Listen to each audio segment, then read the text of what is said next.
Hello, my name's Trina Wilcox with Run Radio's Artist Spotlight, and today it's shining on Criminal Outpost, and I welcome Alec and Nate. Hello, how are you gentlemen doing today?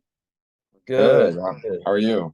I'm okay. I'm excited to learn more about your music, how you guys are working together, how you're getting the word out about your music, because Nate and I talked a little bit about how much work goes into being an independent artist with the writing, performing, marketing. And so you got a lot on your own shoulders and music, in your words, so good it's criminal. So tell me about it.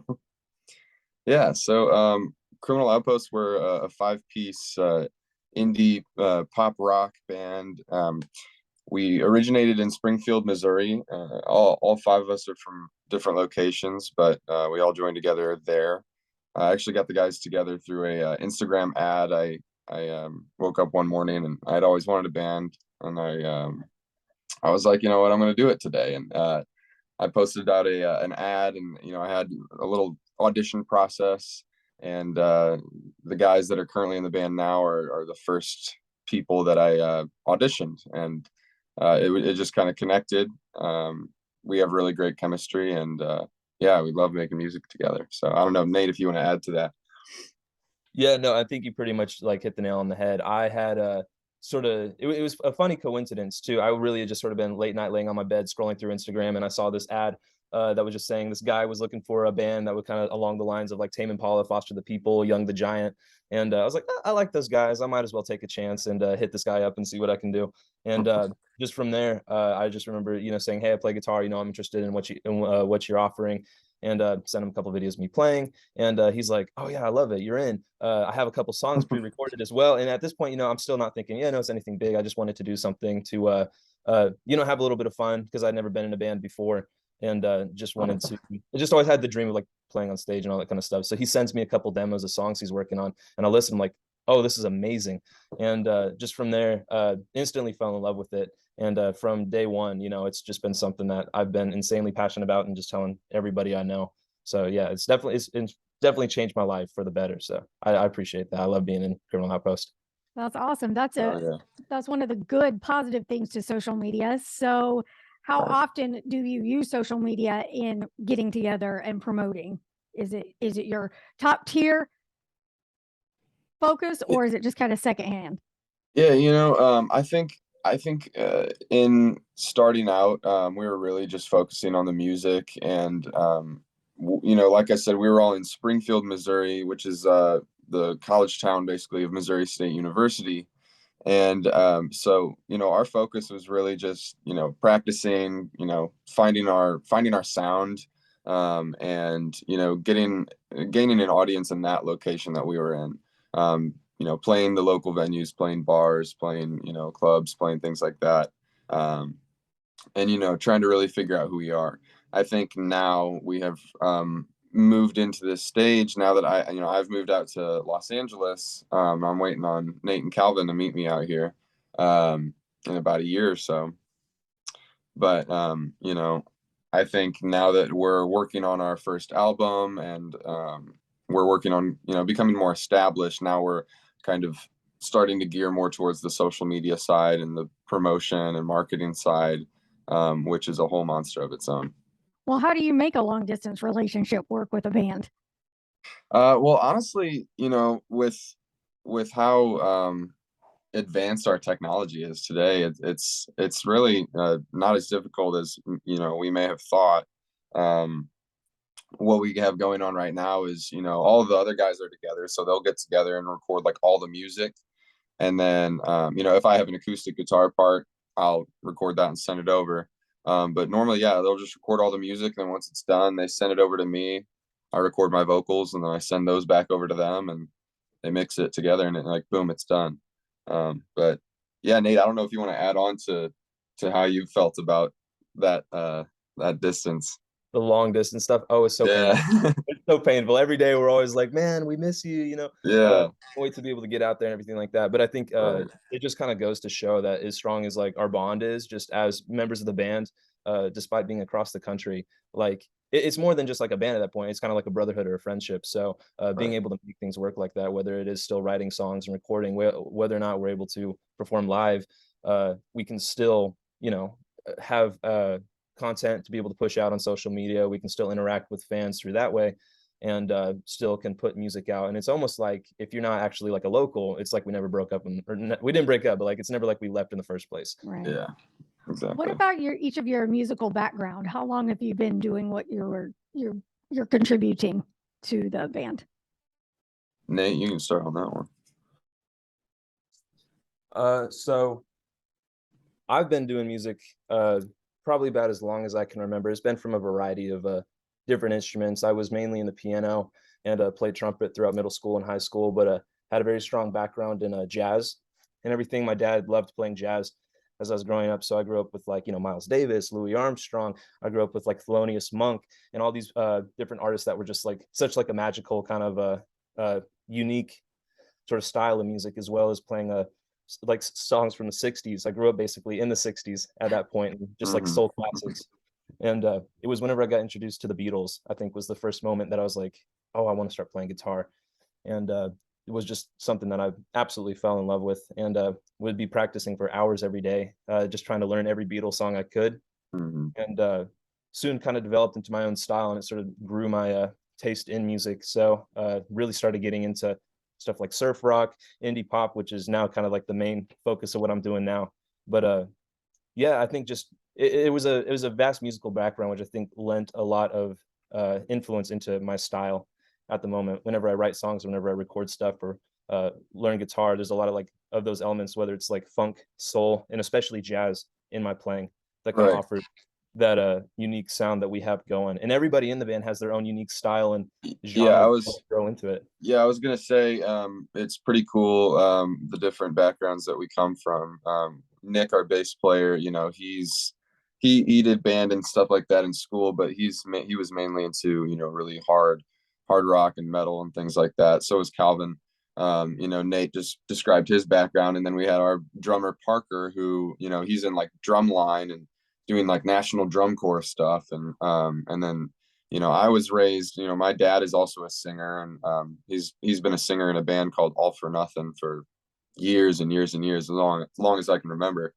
And I grew up listening to kind of the same thing as Nate, all different kinds of stuff, but more 80s and classic rock like Styx and Journey and Queen, and then also like early 2000s rock, like Matchbox 20 and bands like that. So I think the fact that all of us are so different and come from all those different backgrounds really lends to what our sound is.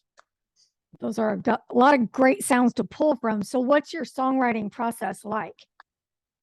It really varies.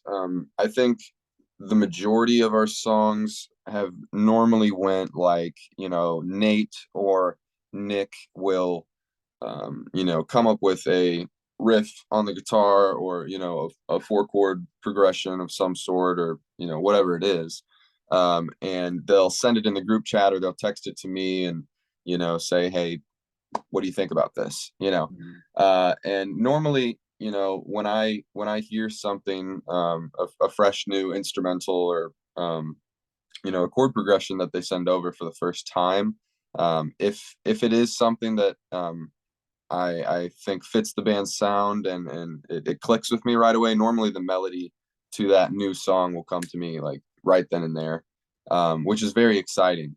And then from there, I just, I write as much as I can to it. What I normally do when recording vocals is, I'll put their music down and I'll hit record, and I'll kind of sing gibberish over the track. I'll mumble sing, no actual real words, because I don't want words that I haven't written yet to get in the way of the melody that's coming out of my brain. Okay. I think that's very important. I think people sometimes will try to write the words too fast and force these poetic lines, and sometimes you don't even know what you're writing about yet. So I think the first time you hear an instrumental, I think there's a melody that your brain wants to hear. And so I try to really just put myself in tune with that, let that come out, and then I write the lyrics later on. And Nate has helped me write some lyrics as well. I don't know if you want to add on at all. Yeah, I don't have a huge part in the lyric writing. I've contributed like a stanza or a verse or two from time to time.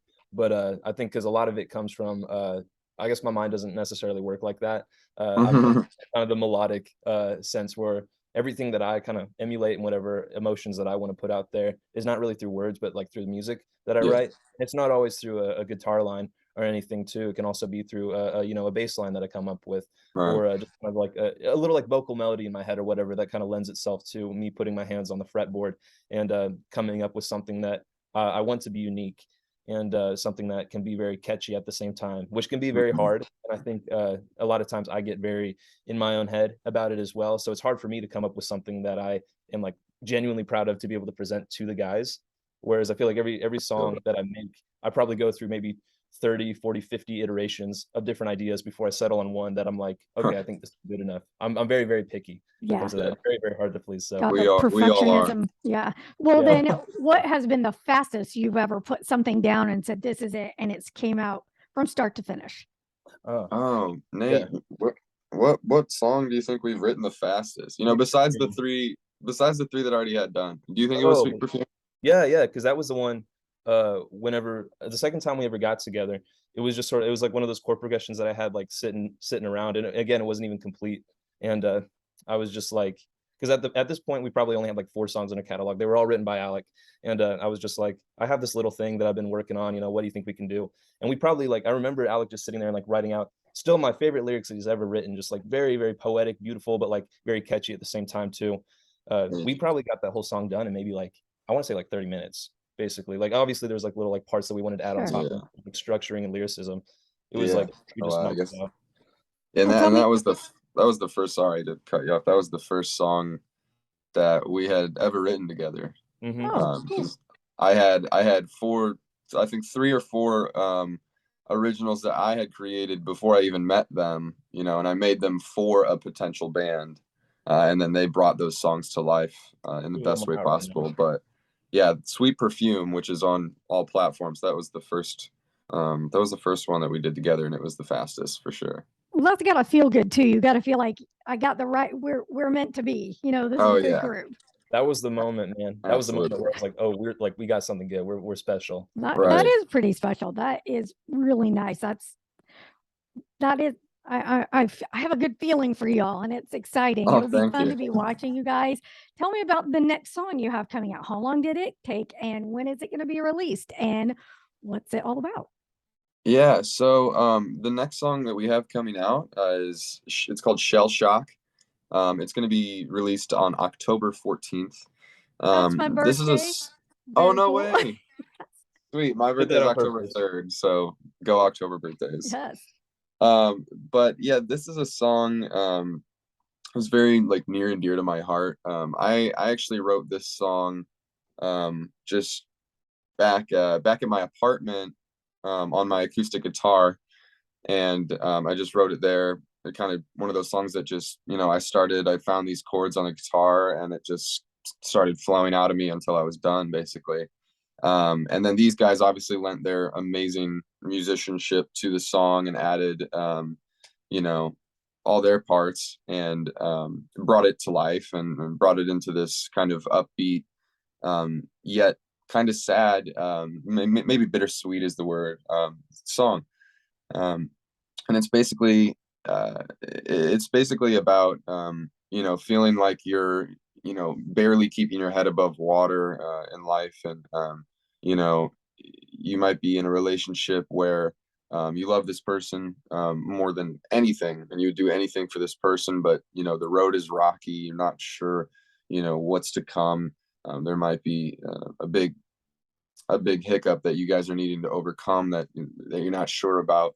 But basically saying, aside of all of that, or in spite of all of that, will you love me or no? Like when we get down to the, what it's really about, like, are you going to stay, and are you going to love me, or are you going to give up, or are you going to stop fighting? Are you going to be with me till we're gray and old?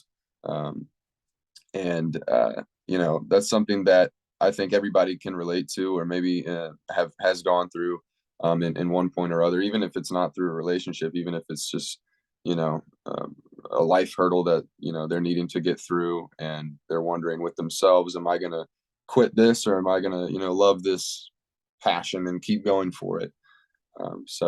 Yeah, I don't know, Nate, if you want to add to that at all, but No, yeah, you pretty I much know I said it. wrote it. Right. Yeah. It was just one of those things where I think, again, it was one of those moments where Alec can send over a song and then just kind of like you almost feel that kind of become a part of you, Yeah. almost, or like the way that you can kind of connect to the lyrics or to the music, to the song, and then you can kind of add your own stuff on it. You know, if Alec provides the bread, me and Calvin are going to get the peanut butter and jelly, Right. and then the rest of the band put the other, you know, the final piece on top, and then boom, you Right. got like a full-on sandwich at that point. Oh, yeah. And so yeah, at the moment we're just in the process of polishing up the recording and Yeah. really kind of getting it perfected at the moment. All right. Well, I hope you'll send it over to Run Radio when it's ready, and we'll be glad Oh, to yeah. play that for you. And tell Absolutely. folks where they can go to check you all out. Yeah, so you can find us on TikTok and Instagram at just Criminal Outpost, exactly how it sounds. And then we are also on all streaming platforms: Apple Music, Spotify, Amazon Music, the works, at Criminal Outpost as well. All right. Well, thank you for spending some time. It's been my pleasure, and I wish you very well moving forward with all of your music. Thank you so much.